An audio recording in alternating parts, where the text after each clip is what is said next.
Praise the lord. యేసు ప్రభుని hosanna hosanna దావీదు కుమారుడా శుభము అని చెప్పి ఆహ్వానించిన తర్వాత యేసు ప్రభు మొట్టమొదట చేసింది దేవాలయంలోకి వెళ్ళాడు. దేవాలయంలో ఆరాధన కనపడుతుందేమో, దేవుని యొక్క సన్నిధి కనపడుతుందేమో, మరి ప్రజలు దేవుని కోసం ఆరాటపడిన విషయం ఇక్కడ కనపడుతుందేమో అని యేసు ప్రభు చూచాడు. కానీ ప్రజలందరూ అమ్మటము కొనడము, మోసం చేసేవాళ్ళు మోసం చేస్తుంటే మోసపోయేవారు. దేవుని ఆరాధన చేసేవాళ్ళు కనపడలేదు, దేవుని ఆరాధన కూడా కనపడలేదు. మొట్టమొదటగా యేసు ప్రభు దేవాలయాన్ని శుద్ధి చేయాలని ఆశపడ్డాడు.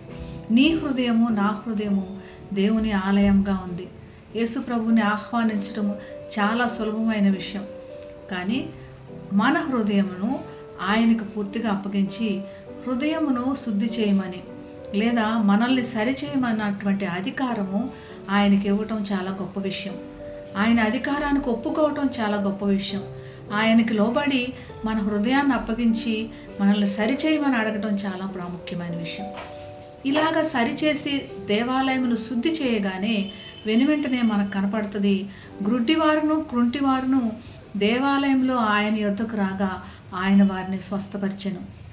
ఏదైతే వంకరగా ఉన్నదో, ఏదైతే లోపంగా ఉన్నదో యేసు ప్రభు సరిచేయడానికి సిద్ధంగా ఉన్నాడు, సరిచేయాలని ఆశపడుతున్నాడు. దేవాలయం శుద్ధి చేయగానే మొట్టమొదటగా ఆయన బాగు చేయాలని ఆశపడుతున్నాడు. వంకరగా ఉన్నదాన్ని, తప్పిపోయిన దాన్ని, పోగొట్టుకున్న దాన్ని, కుంటిగా ఉన్నదాన్ని, లోపంగా ఉన్నదాన్ని సరిచేయాలని ఆశపడ్డాడు. మనం హృదయంలోకి ఆహ్వానించడం మాత్రమే కాదు, ప్రతిదినం ఆయన ఆరాధించడం మాత్రమే కాదు, మనల్ని సరిచేయటానికి ఆయనకు అధికారం ఇవ్వాలి.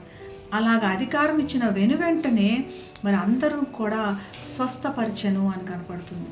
మనల్ని స్వస్థపరచడానికి దేవుడు సిద్ధంగా ఉన్నాడు. మన హృదయ ఆలోచనలు, మన హృదయమును మరియు కూడా శారీరకంగా, ఆత్మీయంగా, ఈ లోకపరంగా కూడా మనల్ని స్వస్థపరచడానికి సిద్ధంగా ఉన్నాడు. ఈ స్వస్థతను స్వీకరిద్దాం, దేవుని అధికారానికి లోపడదాం, ప్రార్థన చేసుకుందాం. మహాగణుడైన యేసయ్య, మా హృదయంలోకి ఆహ్వానిస్తున్నాం ప్రభా, నీకు లోబడి నీ అధికారానికి ఒప్పుకుంటున్నాం ప్రభా.